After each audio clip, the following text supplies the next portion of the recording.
Bonjour et bienvenue à l'épisode 246 du podcast Innovation, Agilité et Excellence. Mon nom est Éric Lheureux et sur ce podcast, nous désirons vous offrir réflexion, conseils et perspectives afin de faire face aux perturbations du marché et de développer la croissance profitable de vos organisations. À l'épisode 244, nous avons vu que l'excellence stratégique est une habitude, pas un événement, et qu'elle résulte de la combinaison de 5 composantes clés. Il s'agit de la formulation, la planification, la mise en œuvre, le pilotage et la gouvernance de la stratégie. Après notre rencontre avec Frédéric Moreau à l'épisode 243, où nous avons exploré l'importance des OKR comme méthodologie permettant de faire le pont entre la stratégie et l'exécution, il est opportun de revisiter la discussion que nous avons eue à l'épisode 144 concernant les éléments clés des revues annuelles et de la planification des priorités qui permettent de maximiser la cohérence stratégique des actions et la collaboration des équipes. Faire le bilan de l'année et évaluer notre stratégie, nos choix, est essentiel afin de focaliser les énergies et les ressources des équipes pour atteindre nos ambitions d'affaires. Au-delà des revues et des suivis stratégiques réalisés tout au long de l'année, cet exercice ouvre la porte à l'établissement des priorités de l'année à venir et celles sur lesquelles chaque équipe se concentrera pour faire une différence. Explorons de nouveau cet épisode essentiel. Allons-y.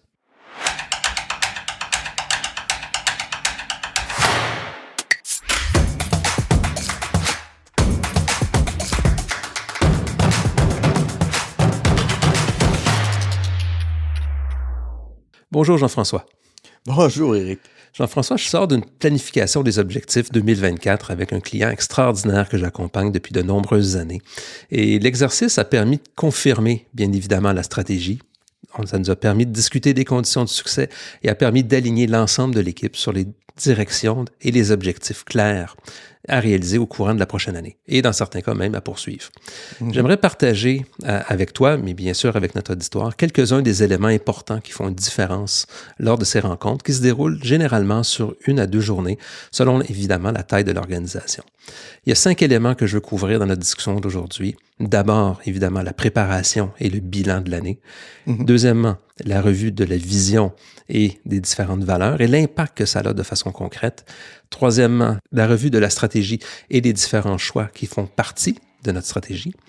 Quatrième point, les priorités stratégiques et l'alignement nécessaire au niveau de l'équipe. Et enfin, le suivi, la mise en œuvre et le suivi de justement notre planification, de qu'est-ce qui s'en vient au niveau de nos priorités pour la prochaine année.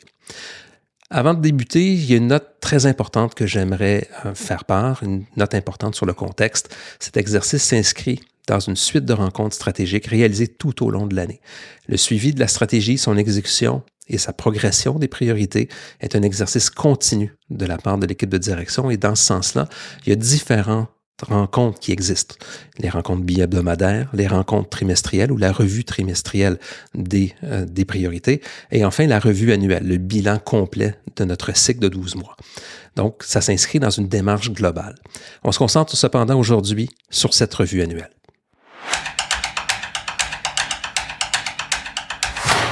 Donc, le premier point, Jean-François, que j'aimerais débuter avec toi, c'est la préparation et faire le bilan de l'année. Quand je parle de préparation, je parle des quelques semaines qui précèdent notre rencontre. Et par cette préparation, je parle d'une rencontre avec l'ensemble des membres de l'équipe de direction, des rencontres 1 à 1. Ça peut se faire évidemment si l'équipe le fait par elle-même. Ça demande une préparation individuelle et dans leur propre équipe. De quoi qu'on parle? On parle de regarder quelles ont été nos priorités, comment se sont réalisées et comment on a progressé dans nos priorités, donc les différents résultats. Quels ont été nos succès opérationnels, nos succès de façon aussi plus large, nos succès au niveau de l'organisation, les succès de notre service, notre direction, et quels sont les différents apprentissages qu'on a eus. Parce qu'évidemment, s'il y a des succès, il y a peut-être eu des difficultés aussi. Exact. Je pense donc que c'est important de pouvoir prendre un peu de recul et je pense qu'il y a quelques autres éléments qui sont importants. D'abord, prendre le temps de regarder aussi quel est notre alignement de notre équipe par rapport à la vision de l'organisation et par rapport à la contribution qu'on apporte à cette vision-là. Donc, on prend un peu de recul, un peu de temps de réflexion par rapport à ces éléments-là. Et ça, c'est le regard, je dirais, a posteriori. Alors, on peut profiter aussi de cette période de réflexion aussi pour regarder quelles sont nos ambitions pour la prochaine année et quelle serait la préparation nécessaire de l'équipe pour pouvoir y faire face. Tout cet élément-là, tout ce regard qu'on porte sur notre regard a posteriori, bien, ça nous permet aussi de préparer notre discussion qu'on veut avoir par rapport à la rencontre annuelle qu'on va avoir avec le reste de l'équipe de direction. Donc, préparer justement ces différents points-là et comment qu'on veut les communiquer et quels sont les différents messages qu'on veut préparer pour nos collègues au niveau du comité de direction.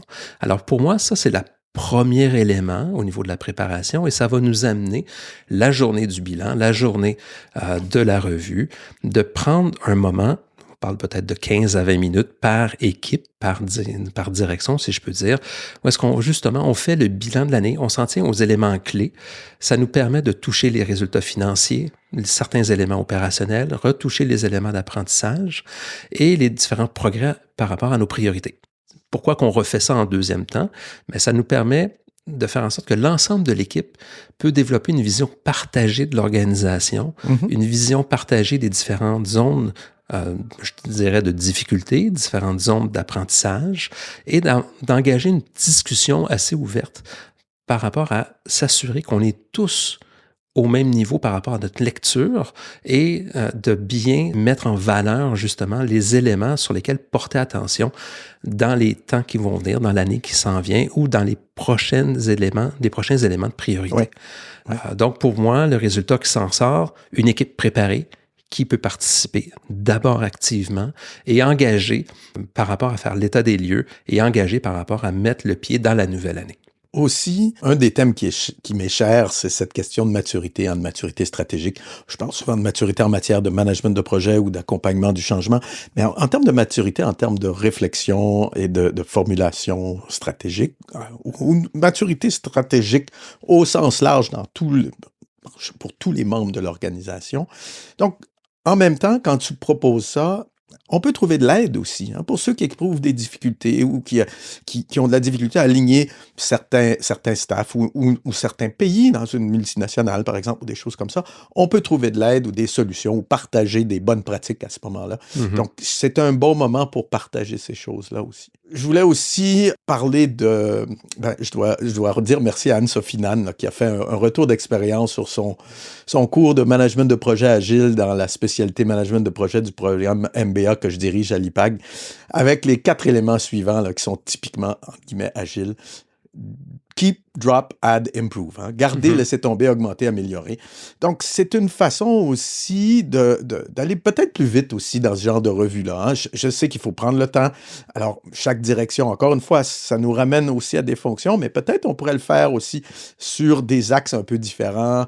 Bon, c'est pas des collaborations auxquelles on a l'habitude, mais on peut y arriver éventuellement au lieu de dire qu'est-ce qui s'est passé du côté RH, qu'est-ce qui s'est passer du côté comptable, du côté finance, ainsi de suite, et commencer à regarder qu'est-ce qui se passe du côté telle activité stratégique ou telle activité stratégique. Enfin, ça, c'est une autre question.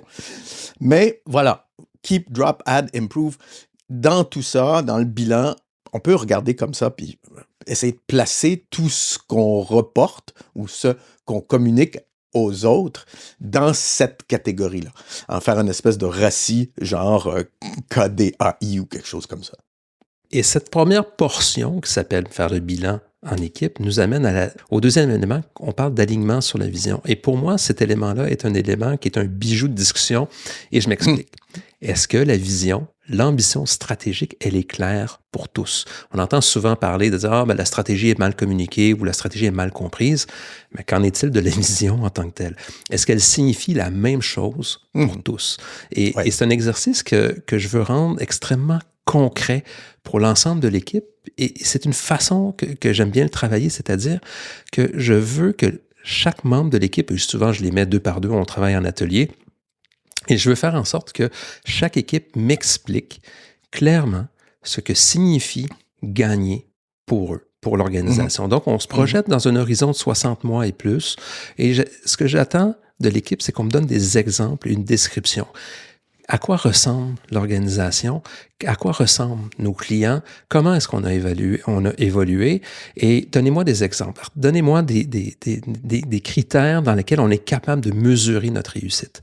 Et ce qui est intéressant par cette discussion qui s'ensuit, c'est d'abord, bien évidemment, il y a une question de partage, d'ouverture, de collaboration, mais de faire en sorte qu'on est, au final, tous alignés sur la même destination. Et si on n'est pas aligné, c'est le moment d'en parler. Parce que cette vision-là, si au niveau du comité de direction, on a des écarts et on n'est pas tout à fait aligné, qu'est-ce que ça va être par rapport à la stratégie et le reste de l'organisation? Donc, aller chercher une vision commune, d'être capable de bien l'articuler, ça va permettre par la suite de mieux l'articuler au niveau de l'organisation. Ça, c'est la première portion quand on parle d'alignement sur la vision.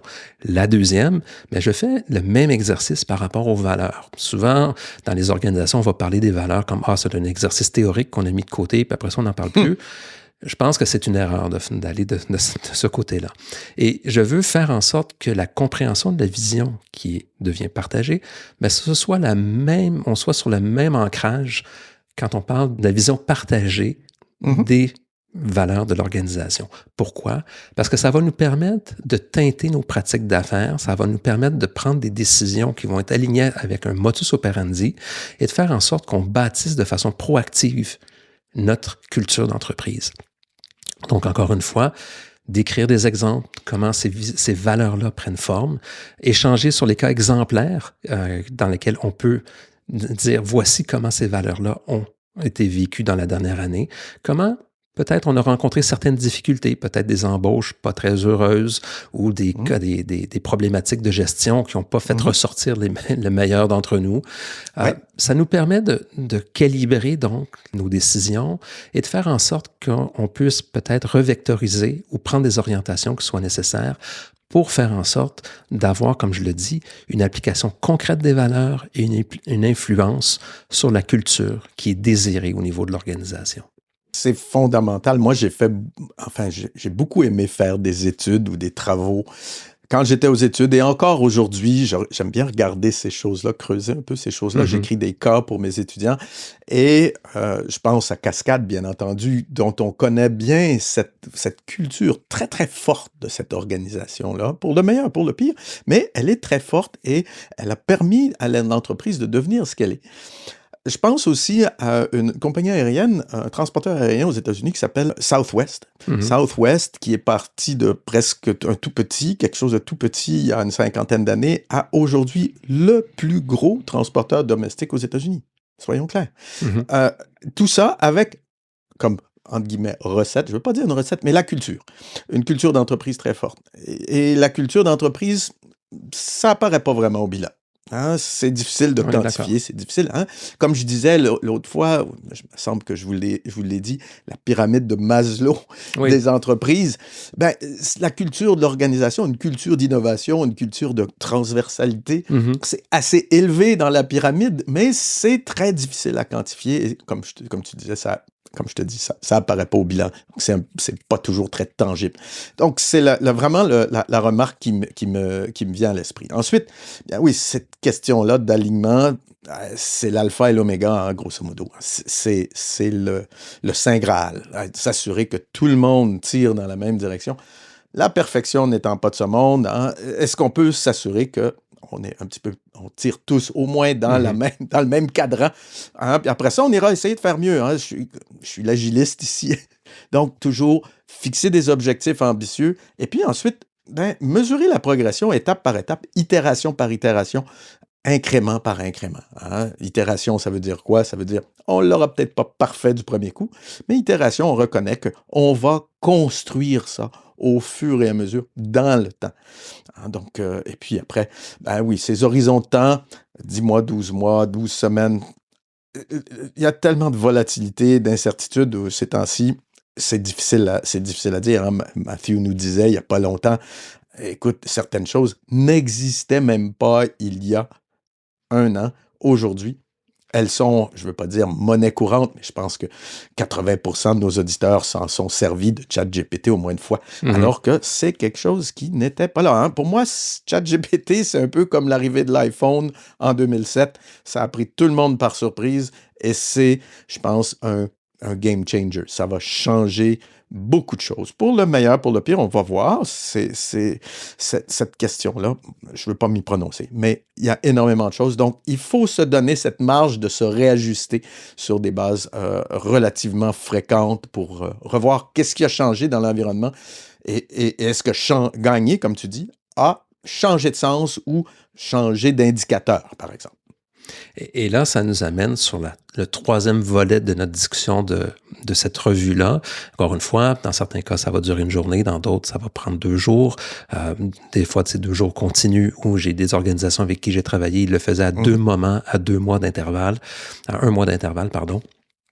Donc, ça nous amène au troisième volet de notre discussion, la revue de la stratégie et des choix qui ont été faits. Et là, je fais du pouce sur ce que tu viens de mentionner quand tu parles des arrivées dans l'environnement dans la dernière année.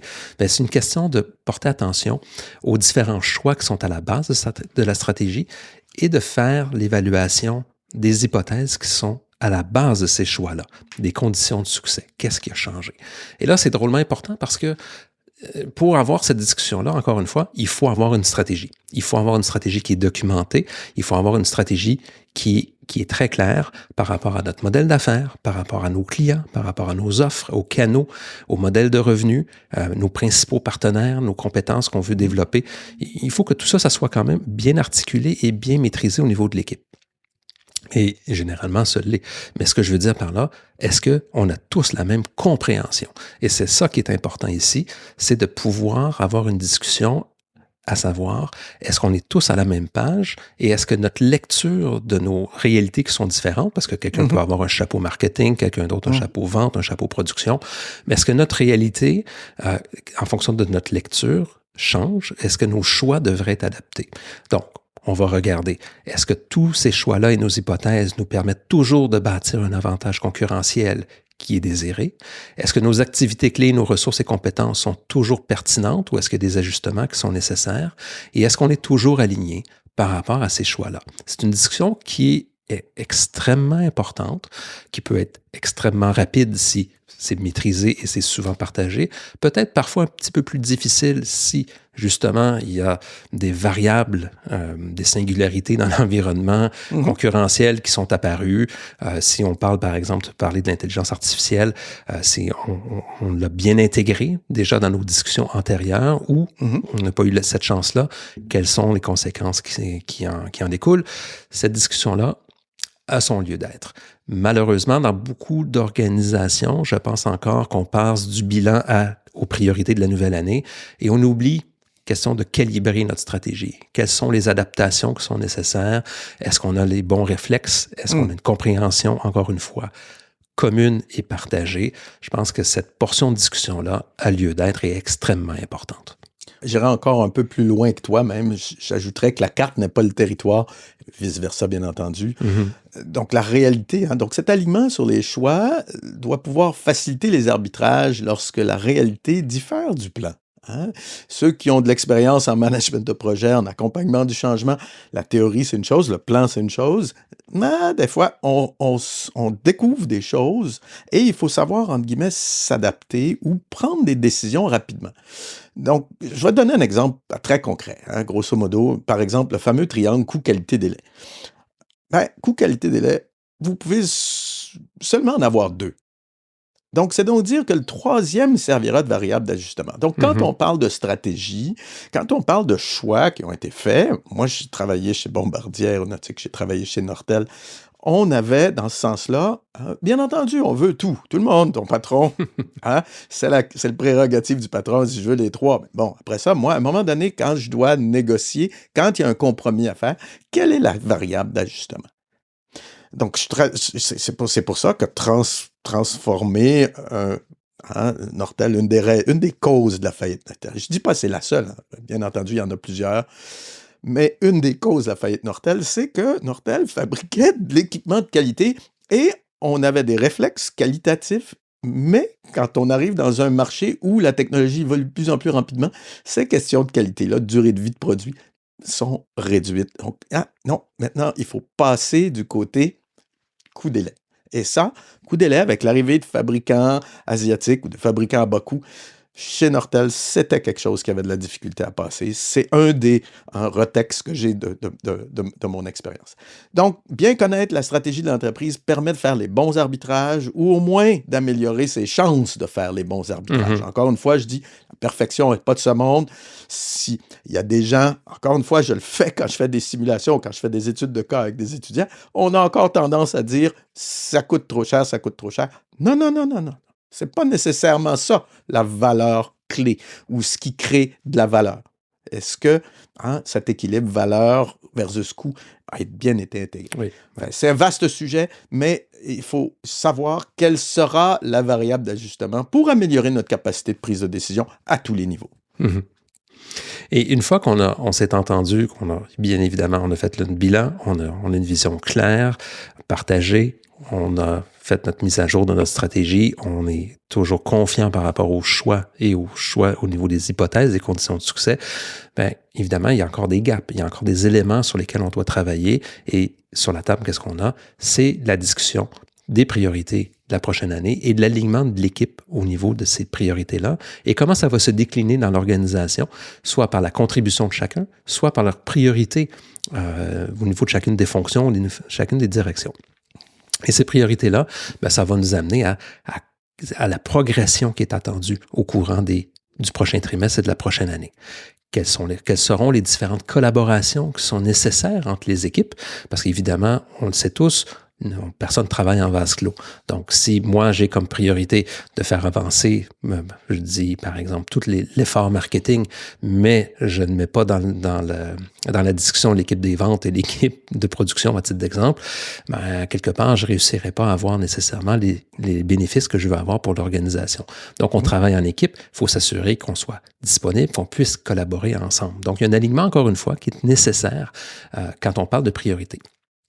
Donc, premier volet, priorité de l'année, s'assurer que chacun des différentes priorités soit aligné par rapport à nos ressources, par rapport aux gens qui doivent y contribuer. Il va y avoir une assignation des différentes initiatives.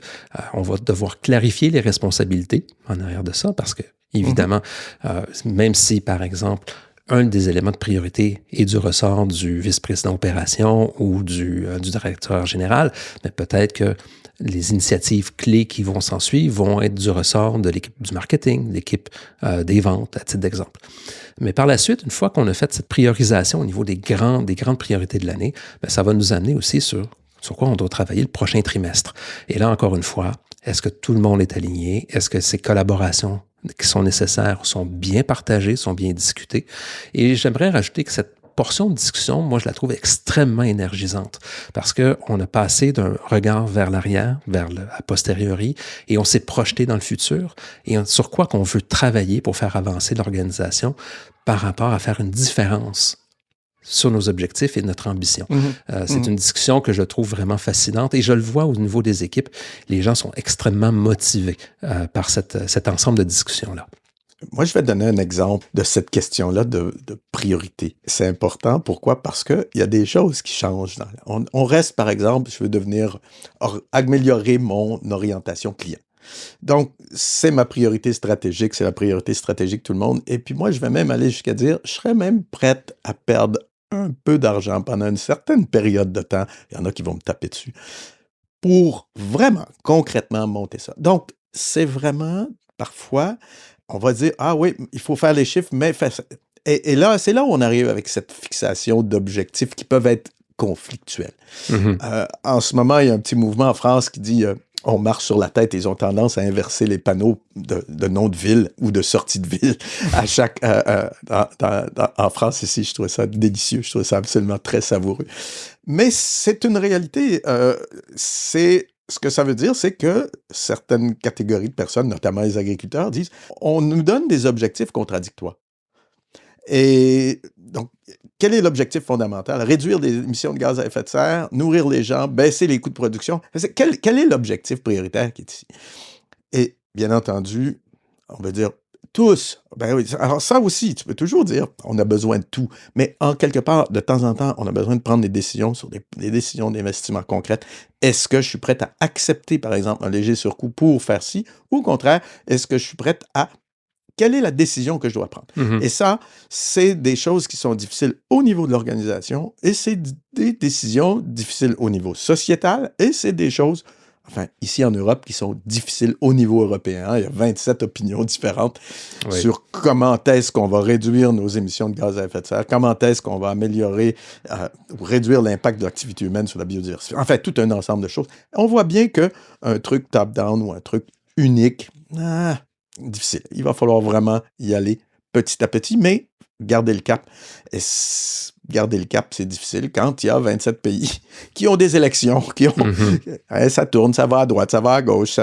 C'est pas toujours simple de garder ces caps-là à travers ces choses-là. Dans toutes les organisations, c'est comme ça aussi. La direction va dire, les opérations vont dire, j'ai des problèmes de stock, j'ai des problèmes de ci, mais si tu veux que je résolve, j'ai besoin de plus d'espace là-dedans. Enfin bon, on le sait, on a déjà eu ces discussions-là, et elles sont pas toujours faciles, mais avec une stratégie claire, on est capable de faire les bons arbitrages, comme tu dis. Exactement.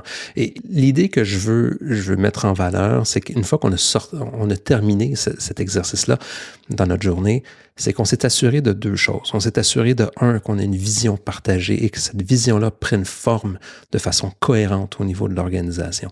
C'est les deux mots que je veux qu'on retienne en termes de vision partagée et cohérence des décisions et cohérence de cette collaboration-là. C'est drôlement important parce que on va passer à la mise en œuvre et si on n'a pas ces deux pierres angulaires-là, ça va être extrêmement difficile d'avoir une progression qui nous satisfait et une exécution coordonnée. Et ça nous amène au cinquième élément, on va parler de mise en œuvre. C'est souvent notre rencontre, on va débriefer, on va pouvoir commencer à articuler ça en initiative. Et ce que je trouve intéressant, c'est que on va passer du mode stratégie, revue stratégique, à un mode beaucoup plus gestion de projet. On va commencer à articuler chacune des priorités en initiatives spécifiques. On va y assigner des ressources, on va regarder des échéanciers, on va regarder comment on peut atteindre nos priorités du prochain trimestre et comment on va s'organiser. Et je fais une note ici parce qu'évidemment, il y a des priorités annuelles. Tu t'as parlé tantôt en termes de budget. Mais évidemment, dans tout cet ensemble de discussions-là, il y a une discussion budgétaire, il y a une discussion financière qui existe. Il y a peut-être des décisions difficiles qui doivent être prises. Il y a peut-être des investissements additionnels qui doivent être faits. Donc, ça fait partie de la trame narrative aussi, cette discussion financière qui existe.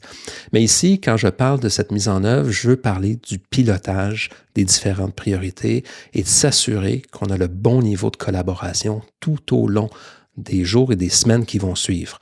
On va donc passer à une logique de gestion de projet, on va parler de communication, on va s'assurer d'un suivi, on va s'assurer qu'on ait la collaboration et que tous ces éléments-là qui sont essentiels puissent prendre forme. Et c'est pour ça, au tout début, quand je mentionnais que ça s'inscrit dans une démarche stratégique annuelle, beaucoup plus longue, c'est-à-dire qu'on a des revues bi-hebdomadaires, des revues trimestrielles.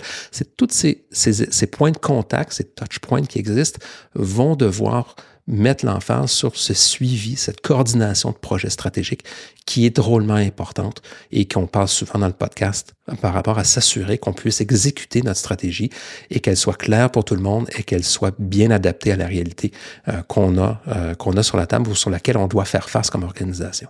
Tu parles de management de projet. Je vais rajouter accompagnement du changement ici, parce que je pense que cette dimension changement de tous ces projets-là est souvent un peu parfois, je ne veux pas dire souvent, parfois le parent pauvre de toutes ces initiatives-là. Ça, c'est une des choses. Cela étant dit, je recite encore une fois David, qui a partagé avec moi il y a quelques années, 5-6 ans, son atelier de la carte de transformation que j'utilise, moi, aussi comme carte d'exécution stratégique. Essentiellement, pour reprendre ce que tu as dit, c'est une façon de visualiser un peu les différentes initiatives que l'on va prendre dans le but d'atteindre nos objectifs stratégiques. Donc, bien sûr, quand on parle de carte, il y a 2 dimensions. Il y a une dimension temporelle. Moi, j'aime bien de moins 12 à plus 24 mois ou 0 à 36 mois. Enfin, on peut utiliser ou on peut changer le mot mois pour semaine. Enfin, on peut jouer avec cette question-là. Mais moi, j'aime bien regarder un peu dans le passé de façon à ce qu'on voit cette chaîne de choses, pour qu'on voit bien où est-ce qu'on s'en va avec ces choses-là en termes, bien, dans l'autre dimension, quelles sont-elles? Bien, moi, j'aime bien les 7S de McKinsey, en termes de process, de personnes, de culture, de style. Enfin, on peut le regarder comme ça. On peut regarder aussi le simple mais efficace People, Products, Processes.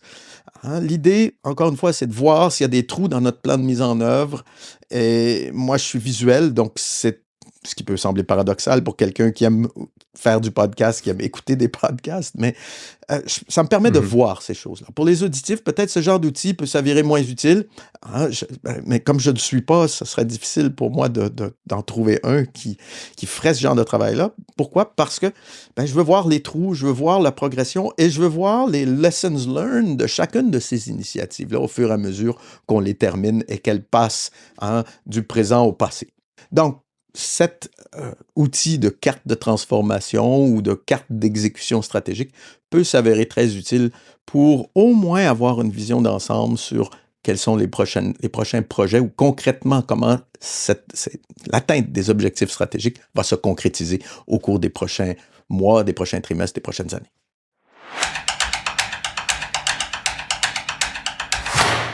Donc, cet exercice donne le ton à la nouvelle année. Ça donne le cadre aux différentes revues périodiques, tant importantes pour maintenir le rythme stratégique qu'on discute si fréquemment sur le podcast.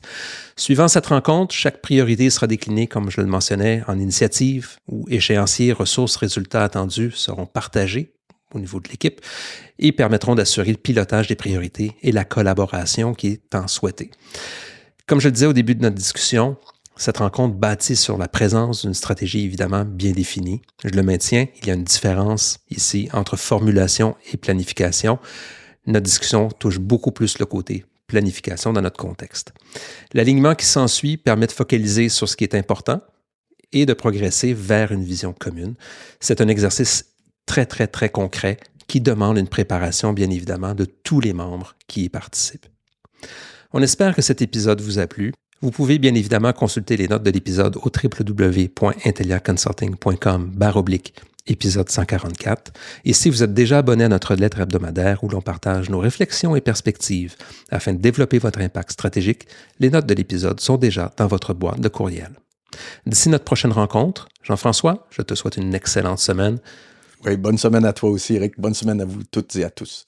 Bonne semaine à tous et au plaisir de vous retrouver la semaine prochaine. Au revoir.